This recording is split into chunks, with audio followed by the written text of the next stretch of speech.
Time pass okay. So hello everyone guys, I know कि आप सभी जन अभी जो है विच इज आपके यूनिट टेस्ट जो एग्जामिनेशंस होने वाले हैं, चाहे आप 9th स्टैंडर्ड से बिलोंग करते हो, 10th स्टैंडर्ड से बिलोंग करते हो, 11th स्टैंडर्ड से बिलोंग करते हो या फिर 12th स्टैंडर्ड से बिलोंग करते हो, और आप ये सोच रहे हो कि आपकी जो अगस्त के मंथ में जो एग्जामिनेशन होने वाली है, जो कि यूनिट टेस्ट हम जिसको कहते हैं या फिर हाफ मिडरली एग्जामिनेशन हम जिसको कहते हैं, वो एग्जामिनेशन को किस तरीके से अच्छे परसेंटेज में मार्क्स में स्कोर करना है और 90+ मार्क्स हम किस प्रकार से उसमें स्कोर कर सकते हैं, ये सभी चीजें आज मैं डिटेल में आपके साथ एक रोड मैप शेयर करूंगा। और साथ ही स्टूडेंट्स, आप आपके एग्जामिनेशन को किस प्रकार से अप्रोच कर सकते हो, वो भी चीजें आज हम डिटेल में चेक करने वाले हैं। जो भी मेरे पास्ट एक्सपीरियंसेस थे, जो भी मेरे ऑफलाइन के एक्सपीरियंस है, जो भी मेरा ऑनलाइन का एक्सपीरियंस है, इन सभी एक्सपीरियंस को मिला के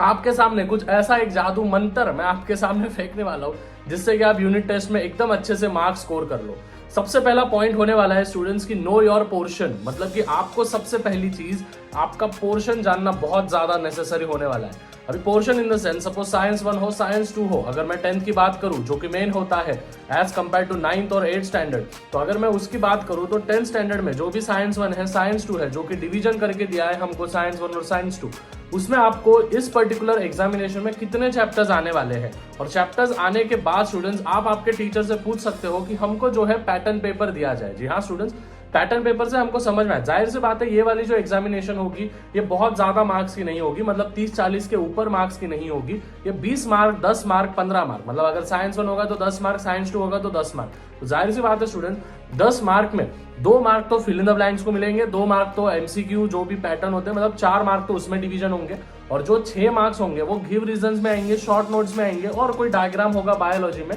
या फिर डिटेल आंसर होगा। तो इसको किस प्रकार से उन्होंने डिवाइड किया है ये जानना बहुत ज्यादा नेसेसरी होता है कोई भी स्टूडेंट्स के लिए, अगर उसको यूनिट टेस्ट एग्जामिनेशन ये क्रैक करनी होगी तो सबसे पहली चीज स्टूडेंट्स, आपको आपका पोर्शन जानना बहुत ज्यादा नेसेसरी है कि भाई साहब साइंस 1 में कितने अपने को चैप्टर्स है, साइंस 2 में कितने चैप्टर्स है, हिस्ट्री ज्योग्राफी में कितने चैप्टर्स दिए हैं, मैथ में कितने चैप्टर्स आने वाले हैं, थ्योरम्स का वेटेज कितना है, थ्योरम्स आने वाले हैं नहीं आने वाले हैं, ये सभी चीजें अगर आपको मालूम होगी तो आप एकदम अच्छे से प्लान कर सकते हो। So the first and the second step should be, आपको सबसे पहले आपका पोर्शन जानना है, और पोर्शन जानने के बाद आपको जो होगा आपका पैटर्न पेपर आप आपके टीचर से पूछ सकते हो। पैटर्न पेपर देने में कोई नहीं है, पूरी की पूरी लीगल चीज है कि भाई पैटर्न पेपर आप मांग सकते हो, आप या फिर टीचर को पूछ सकते हो मैम डिटेल आंसर आएगा क्या, शॉर्ट नोट्स को कितना वेटेज है, इसको कितना वेटेज है। इस प्रकार से अगर आप करोगे तो आपको एक आइडिया मिल जाएगा, एक ओवरथ्रू मिल जाएगा कि हाँ भाई मेरे को इस प्रकार से स्टडी अप करना है। उसके बाद स्टूडेंट्स, आपको आपके जो भी एसएसटी सब्जेक्ट है, जी हाँ स्टूडेंट, जो भी लर्निंग सब्जेक्ट है, एसएसटी मतलब कि जो भी सोशल स्टडीज जो सब्जेक्ट्स होते हैं, हिस्ट्री ज्योग्राफी पॉलिटिकल साइंस, ठीक है, तो उन सब्जेक्ट्स को आपको सबसे पहले, लर्निंग सब्जेक्ट्स को आपको सबसे पहले डील अप करना है, क्योंकि लर्निंग सब्जेक्ट ही होता है जो कि बहुत ज्यादा चीजें बाद में दिमाग में जो भी है भसड़ मचा देता है। तो लर्निंग सब्जेक्ट जैसे कि एसएसटी हो गया, फिर उसके बाद आप साइंस पे जा सकते हो, लेकिन मेरा मानना हो आप सभी जन सबसे पहले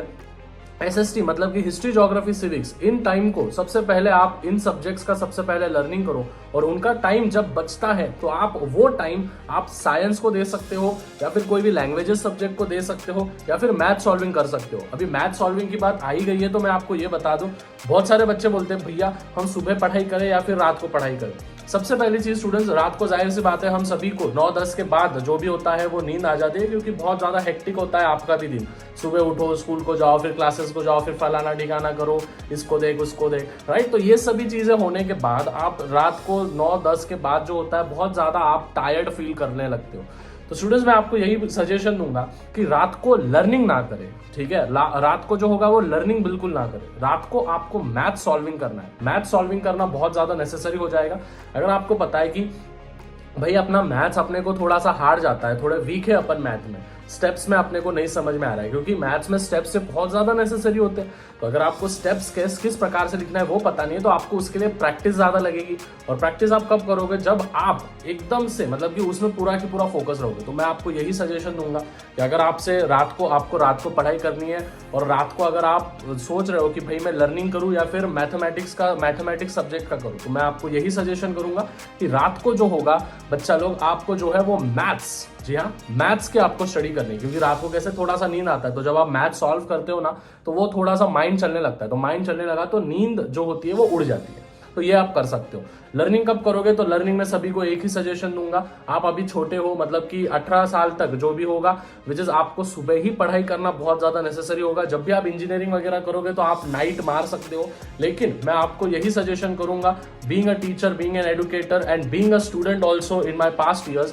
तो मैं आपको यही सजेशन करूंगा कि भाई 10th और 12th तक तो भी आपको सुबह ही लर्निंग को ज्यादा से ज्यादा समय देना है। रात को बिल्कुल करो मत, वो हैबिट बिल्कुल लगाओ मत, सबसे बेकार हैबिट है, सबसे गंदी हैबिट है कि रात को लर्निंग करना, जो कि बहुत हद तक अलग चीज होती है। हाँ, लेकिन अगर आप हायर स्टडीज के लिए जाओगे तो हायर स्टडीज के लिए बेशक आप वो चीजें कर सकते हो। उसके बाद स्टूडेंट्स, आपको हमेशा कंसिस्टेंट रहना है और फोकस रहना है what is the main topics. मतलब कि जैसे फॉर एग्जांपल अगर मैं 10th की बात करूं तो 10th में जो भी है हेरिडिटी एंड इवोल्यूशन में ट्रांसक्रिप्शन, ट्रांसलेशन, ट्रांसलोकेशन, ये वाले टॉपिक्स बहुत ज्यादा इंपॉर्टेंट है। फिर उसके बाद life process and living organism part 1 में मियोसिस, माइटोसिस, जो सेल डिवीजन होते हैं, वो टॉपिक्स बहुत ज्यादा इंपॉर्टेंट है। फिर 3rd चैप्टर में life process and living organism part 2 में जो भी होता है male reproductive system, female reproductive system, IVF हो गया, सुरोगेसी हो गया, उसके बाद प्लांट का जो भी स्ट्रक्चर होता है, प्लांट का जो भी फ्लावर का जो स्ट्रक्चरिंग यूनिट होता है, वो फ्लावर में कैसे कैसे रिप्रोडक्शन प्रोसेस होती है, वो ये जो टॉपिक्स होते हैं ना, कुछ चंद टॉपिक्स जो होते हैं उन पर्टिकुलर चैप्टर्स में इनको सबसे ज्यादा वेटेज दिया जाता है। और टीचर का भी कहीं ना कहीं वही माइंडसेट होता है कि भाई अगर इस टॉपिक पे अगर मैं क्वेश्चन दूंगी तो जाहिर सी बात है ये बच्चा बोर्ड में भी इसी टॉपिक पे ज्यादा पढ़ाई करेगा और आगे जाके फोड़ देगा। तो मैं यही चीज आपको बोलूंगा कि आप जो है विच चैप्टर्स को अच्छे से डीलअप करो, कंसेप्ट अच्छे से समझ के लो। अभी स्टूडेंट्स अप्रोच कैसे रहेगा, तो सबसे पहले अप्रोच है स्टूडेंट्स, आपको कंसेप्ट समझना बहुत ज्यादा नेसेसरी है। अगर सपोज फॉर एग्जांपल आपकी कंसेप्ट अगर स्कूल में क्लियर नहीं हो रही है, जो कि मेजोरिटी ऑफ द स्टूडेंट्स का होता है कि भाई स्कूल में कंसेप्ट क्लियर नहीं होती है, अगर होती थी तो आप इधर नहीं आते थे, तो फिर यूट्यूब पे आप देख सकते हो। सबसे पहली चीज कंसेप्ट आप एक तो आपके स्कूल में क्लियर होगा तो बहुत अच्छी बात है, आपके ऑफलाइन क्लासेस में क्लियर हो गया होगा तो बहुत अच्छी बात है, अगर नहीं हुआ होगा तो भाई यूट्यूब के वीडियोस देख लो, कंसेप्ट क्लियर कर लो सबसे पहली चीज, because concept is the ultimate power, याद रखना है हमेशा। उसके बाद स्टूडेंट्स, कंसेप्ट होने के बाद, वीडियोस वगैरह देखने के बाद, आपके कंसेप्ट क्लियर होने के बाद आपको प्रैक्टिस क्वेश्चंस करना है। अभी प्रैक्टिस क्वेश्चन कैसे करना है, सपोज फॉर एग्जांपल आपने एक चैप्टर कर लिया, उस चैप्टर की आप खुद ब खुद एक टेस्ट दे देना। सपोज फॉर एग्जांपल ज्योमेट्री है, तो ज्योमेट्री में आपने एक एक्सरसाइज सॉल्व कर लिया, 1.1, 1.2 जो भी है फलाना ठिकाना, वो आपने अगर एक बार सॉल्व कर दिया तो लगेज बुक बंद कर देने का, खुद को टैली कर देने के कि हाँ भाई अभी मैं बिना देखे लिखूंगा, तो वो बिना देखे फिर लिखते बैठने का, और फिर बाद में खुद ब खुद चेक करने भाई ये स्टेप्स मैंने सही लिखा है क्या, ये स्टेप्स गलत हुआ है क्या, अगर गलत हुआ है तो फिर वापस से उसकी प्रैक्टिस करो। धीरे धीरे जैसे जैसे आप प्रैक्टिस करते जाओगे वैसे वैसे होगा। जहां तक मुझे जितना नॉलेज है मेरे ऑफलाइन में और ऑनलाइन की अगर मैं बात करूं तो आपकी एग्जामिनेशंस, यूनिट टेस्ट एग्जामिनेशन, ये सबकी 1 अगस्त से लेके तो 14 अगस्त के बीच में शुरू हो जाएगी, ठीक है। फर्स्ट वीक ऑफ द अगस्त में ये सबकी एग्जामिनेशन शुरू हो जाती है, फर्स्ट यूनिट टेस्ट। सबको मैं यही बोलूंगा कि इसी प्रकार से अप्रोच रखो, और ऑर्डिनरी और एक्स्ट्रा ऑर्डिनरी बच्चे में या फिर एवरेज और